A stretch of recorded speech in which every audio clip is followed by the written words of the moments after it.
Assalamualaikum warahmatullahi wabarakatuh. Selamat pagi Bapak Ibu sekalian dan salam sejahtera untuk yang beragama lain. Pagi ini saya akan menyampaikan mengenai kecerdasan finansial dasar. Ini profil pengusaha besar di Indonesia ya. Biasanya plafon rezekinya tinggi. Dia fokus pada hasil, bukan proses ya, berlawanan dengan kita yang fokus pada proses. Ini bisnisnya apa? Dagang ya. Wah, saya tidak punya bakat jualan. Ditawari bisnis baru, ini MLM ya, ditawari untuk bangun pabrik, saya tidak punya modal. Semua prosesnya yang dipermasalahkan. Tapi pada orang kaya, hasilnya seperti apa, bisnisnya apa, mereka tidak peduli. Kemudian yang ketiga, kecerdasan finansialnya tinggi. Kemampuan teknisnya cuma dua, kemampuan membangun jaringan dan kemampuan membangun sistem. Nah, hari ini saya akan berbicara mengenai satu keterampilan mereka, yaitu punya kecerdasan finansial yang transformasi pribadi saya tahun 81 sampai 97 saya menganggap dokter itu penghasilannya aman dan kaya. Orang lain pun menganggap demikian, saya juga menganggap demikian. Dan tahun 97 ketika saya selesai membangun rumah sakit pribadi di Batu, saya bertemu 3 janda dokter yang jualan door to door, yang ketiga-tiganya baru kerja jualan setelah suaminya meninggal. Di situ saya baru menyadari bahwa profesi dokter tidak aman. Ya, sehingga aman saya coret. Kemudian tapi saat itu saya tidak tahu kenapa tidak aman. Baru tahun 2000 saya membaca buku Rich Dad Poor Dad dan Cash Flow Quadrant, dan di situ baru tahu bahwa tidak aman karena penghasilan saya adalah penghasilan aktif, bukan penghasilan pasif yang tergantung pada saya. Kalau saya meninggal maka saya tidak akan menghasilkan lagi. Dan di situ dinyatakan bahwa saya ini orang miskin karena mempertahankan kehidupan dengan bekerja keras. Robert Kiyosaki memberikan jalan keluar. Ya. Cuman orang yang sudah dinyatakan tidak aman dan dinyatakan miskin, biasanya yang tersisa cuma satu, yaitu ego, kesombongan. Saya masih SMS, sudah miskin, sombong lagi, gitu ya, sehingga saya tidak mau mengikuti jalan keluar yang dianjurkan oleh Robert Kiyosaki. Baru tahun 2003 saya ketemu mentor, kemudian 2004 dan 2005 sampai 2005 saya dibantu mentor membangun aset dan bisnis. Dan 17 Agustus 2005 saya berhenti praktek dan pensiun dini karena sudah mendapat sejumlah passive income dari bisnis yang saya bangun. Dan sejak itu saya menjadi provokator. Ya. Kalau ketemu orang saya selalu mengatakan, nggak usah lama-lama bekerja mencari uang, cukup 10-15 tahun. Kalau Anda tahu cara menggunakan uangnya, maka uang yang diperoleh selama kerja itu sudah bisa mampu menghidupi kamu seumur hidup, bahkan sampai keturunanmu. Ya. Nah, tapi tentu tidak banyak yang mengikuti jalan itu. Masalahnya adalah begini Bapak Ibu ya, sistem pendidikan kita itu hanya melatih kita cara mencari nafkah. Belum ada pendidikan formal atau informal yang melatih kita untuk mengatur penggunaan uang yang kita peroleh. Akibatnya apa? Kecerdasan finansial kita rata-rata rendah. Dan ini bukan hanya di Indonesia, tapi juga seluruh dunia. Ini faktanya ya. Setelah usia 65 tahun di Amerika Serikat, pada saat seorang sudah pensiun dan seharusnya sudah tahu dia termasuk kaya atau tidak. Ternyata hanya 1% yang kaya. Ada 4% yang bisa mandiri secara keuangan. 5% masih harus bekerja keras. Dan itu termasuk golongan saya dulu, dokter. 36% meninggal, dan 54% tergantung pada orang lain hidupnya. Nah, fakta yang kedua di Indonesia, 80% profesional berpenghasilan besar akan jatuh miskin di usia tuanya. Kemudian fakta yang ketiga, 90% penerima lotre besar akan jatuh miskin 3 tahun setelah terima lotre. Jadi di sini bukti bahwa kalau kita tidak punya kecerdasan keuangan, maka berapapun kita diberi habis. Cerdas keuangan itu apa sih? Mengerti 5 peraturan dasar keuangan atau finansial, yaitu bisa membedakan aset dan beban, mengerti arus uang atau cash flow, mengetahui cara menggunakan uang, memahami penghasilan aktif dan pasif, mengetahui definisi kaya dan miskin. Ya, saya akan jelaskan secara cepat saja. Peraturan pertama, mengetahui aset dan beban. Di sini sudah banyak orang yang kepleset, ya. Mengira beban itu aset, Ya, padahal yang disebut aset adalah segala sesuatu yang bisa memberikan kepada kita pemasukan. Ya, misalnya saham, real estate, bisnis, ternak, lahan produktif. Sedangkan beban adalah segala sesuatu yang bisa menyebabkan kita mengeluarkan uang. Ya. Sekarang sedang rame-ramenya Bitcoin. Bitcoin bukan aset, Bitcoin adalah tabungan. Ya. Sama seperti dolar yang disimpan atau tanah yang disimpan. Itu tabungan. Nah, seharusnya aset itu dinaikkan, beban diturunkan. Tapi fakta yang terjadi, aset sama sekali tidak dipikirkan, beban yang terus dinaikkan. Ya, rumah, mobil, dan sebagainya. Nah, peraturan yang kedua, tahu tentang arus uang. Ada 3 macam arus uang atau cash flow, arus uangnya orang miskin, arus uangnya kelas menengah, dan arus uangnya orang kaya. Bapak Ibu baru disebut makmur atau kaya kalau memiliki arus uang orang kaya. Sekarang contoh ini arus uang orang miskin. Ya. Pemasukannya diperoleh dari pekerjaan, kemudian habis untuk pengeluaran, baik untuk makan, sewa, pakaian, hiburan, hutang. Aset dan beban tidak dipikirkan, dan tidak peduli kehidupannya apakah masih di tepi jalan di bawah jembatan atau sudah punya mobil, sudah punya rumah. Mungkin mobilnya 3, 4, 5. Tapi kalau pemasukannya berasal dari pekerjaan dan habis setiap bulan atau setiap tahunnya, itu cash flow-nya orang miskin. Kalau kelas menengah seperti ini, pemasukannya dari pekerjaan, tapi cukup banyak dibanding pengeluaran, tapi akhirnya diberikan beban. Rumah, mobil, gitu ya. Dan itu yang menyebabkan pengeluaran lebih tinggi. Sedangkan aset sama sekali tidak diperhatikan.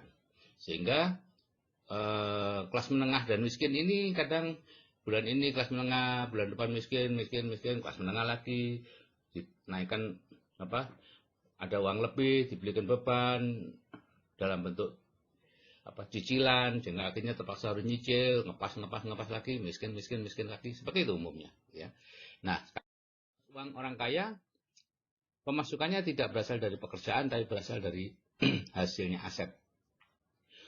Dividen saham, bunga obligasi, bunga tabungan, deposito, ya real estate, ya sewa-sewanya, keuntungan bisnis yang ditangani orang lain, ya bukan bisnis yang Anda kerjakan sendiri, ya karena bisnis yang Anda kerjakan sendiri itu bukan aset, ya asetnya adalah Anda, gitu ya.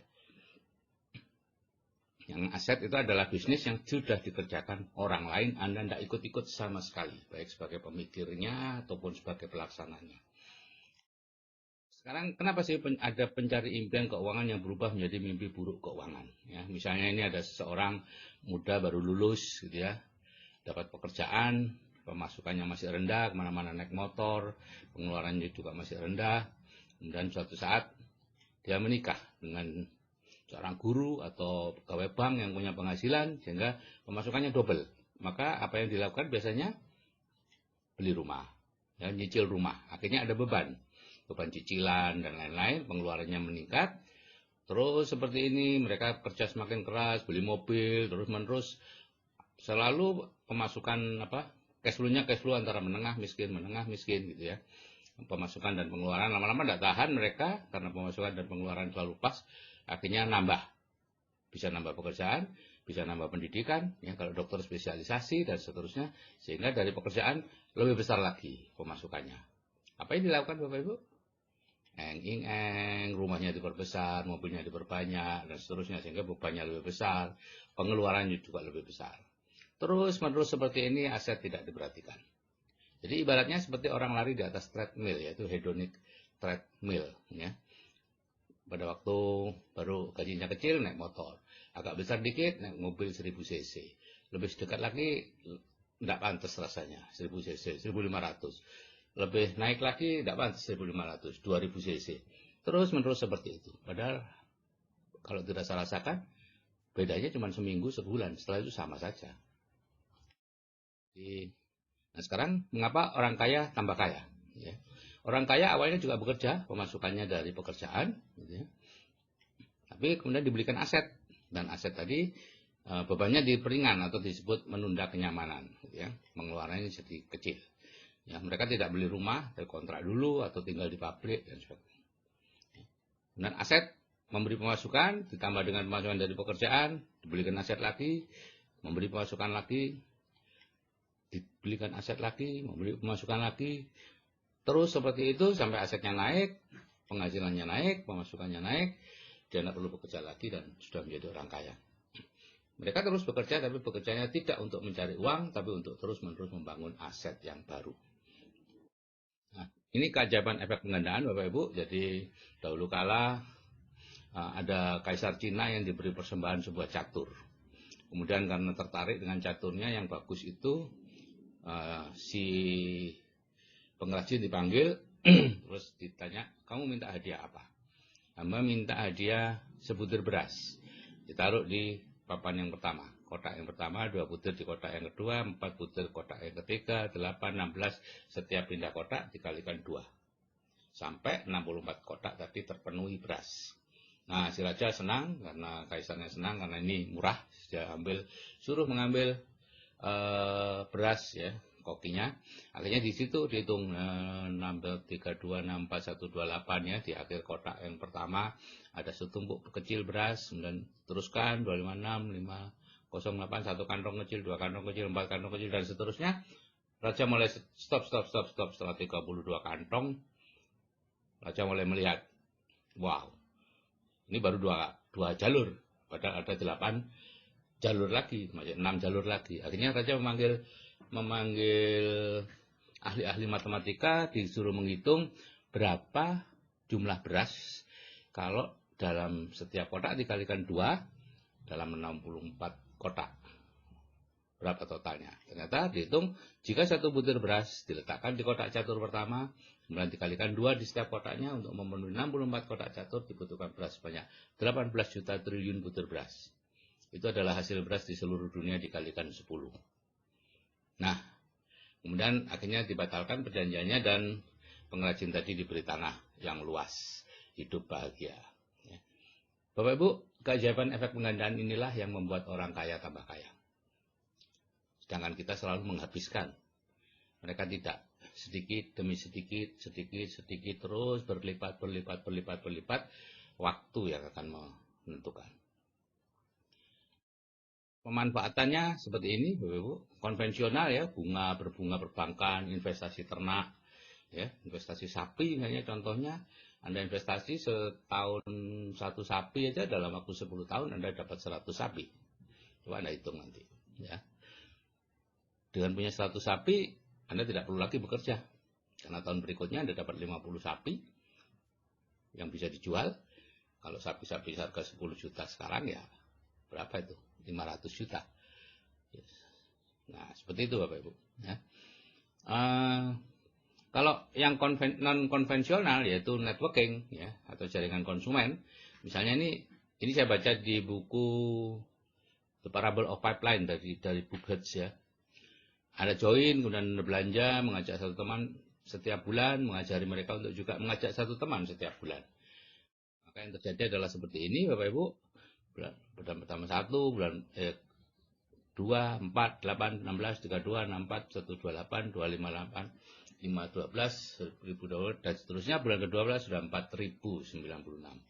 Jadi selama 12 bulan Anda menjoinkan 12 orang secara pribadi dan grup Anda menjadi 4000. Jika masing-masing belanja 500.000 sebulan, omset Anda 2 miliar. Loh. Kalau bonusnya 10% ya 200 juta. Ya. Cuman masalahnya Anda kuat nggak di 4 bulan pertama? Ketika sepertinya tidak berkembang bisnis Anda. Biasanya rontoknya di situ. Karena pikiran kita adalah pikiran linear. Ya, dengan gaji sekian, kenaikannya sekian persen, maka bisa diduga 10 tahun lagi gaji saya sekian. Jadi di sini juga seperti itu. Mereka berpikir linear. Kalau sampai bulan ke-4 saya cuma punya 16, sampai bulan ke-12 berapa? Gitu ya. 16 tambah 16 paling sekitar 60 ya, itu tidak ada bonusnya. Nah, seperti itu. Ini peraturan yang ketiga, yaitu tahu cara menggunakan uang. Ada tiga tipe dalam menggunakan uang, Bapak Ibu.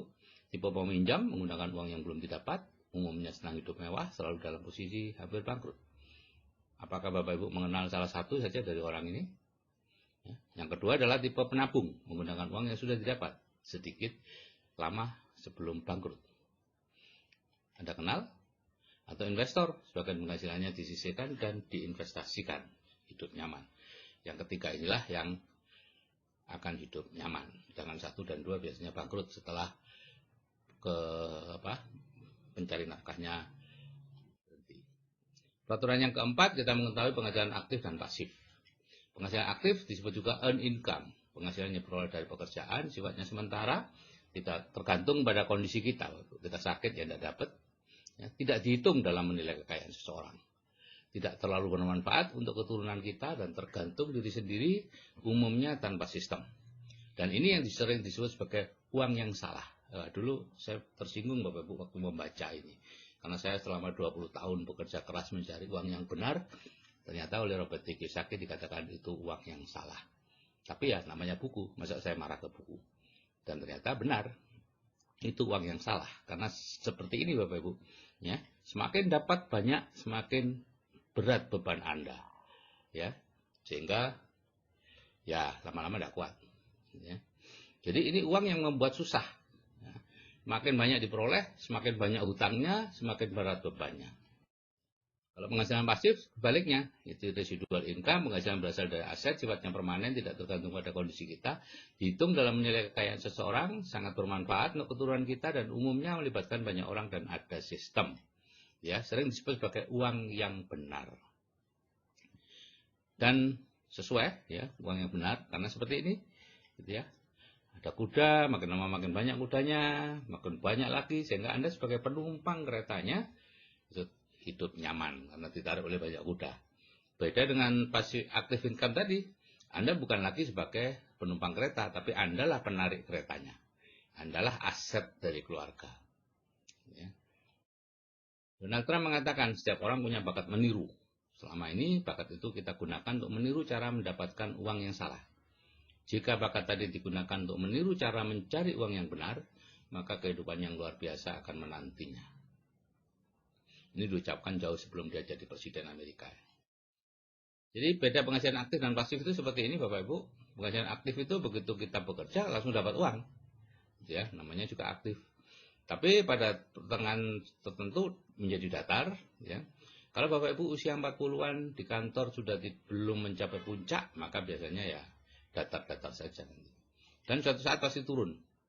Ini pasti, sekitar 20% akhirnya pendapatan pada saat pensiun atau berhenti. Sedangkan penghasilan, di sini sifatnya kerja dapat uang, kalau nggak kerja ya nggak dapat uang. Nah, yang satu adalah penghasilan pasif, ya.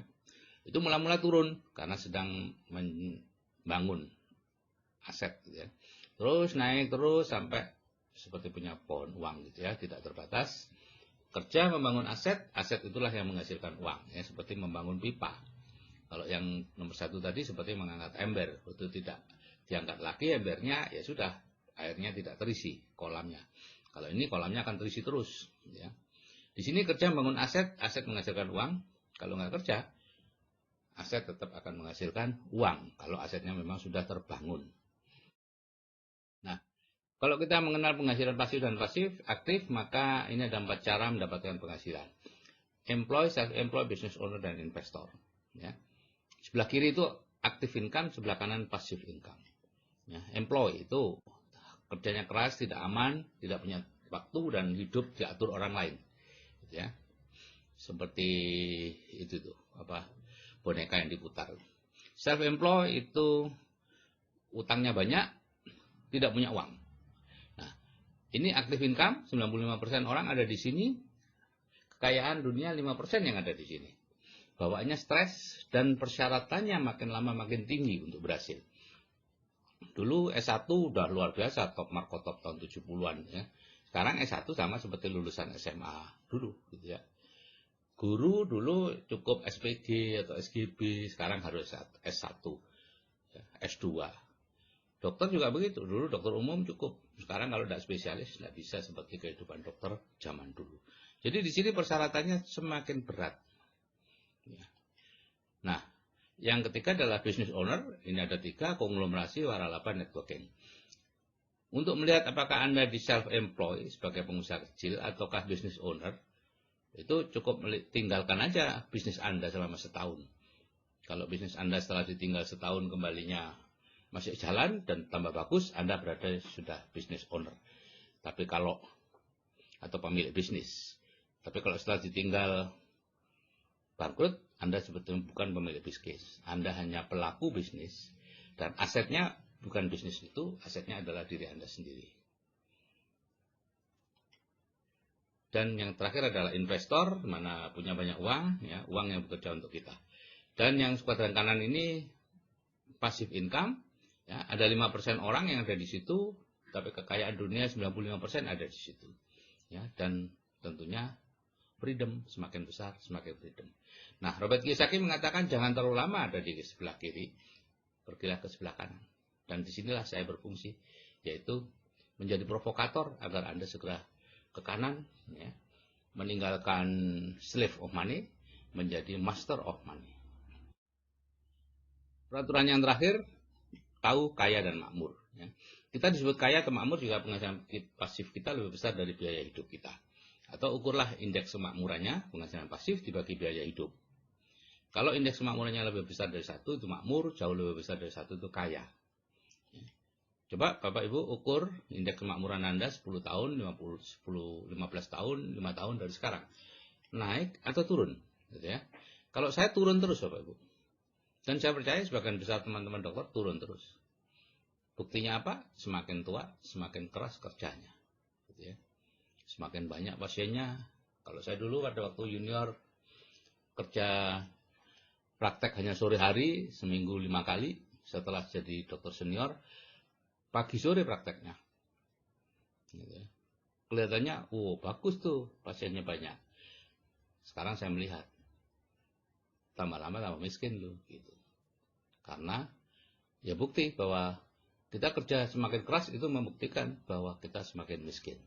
Ya, harus bekerja. Ya, bedakan dengan kalau kita kerja dengan sukarela. Tapi di sini kita harus bekerja karena kebutuhan kita menuntut kita.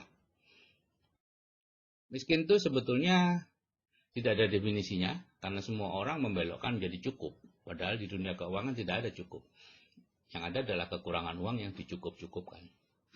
Nah, Jose Mujica, Presiden Uruguay mengatakan, orang miskin adalah mereka yang bekerja keras, hanya untuk membayar gaya hidupnya yang mahal, dan selalu ingin lebih dan lebih.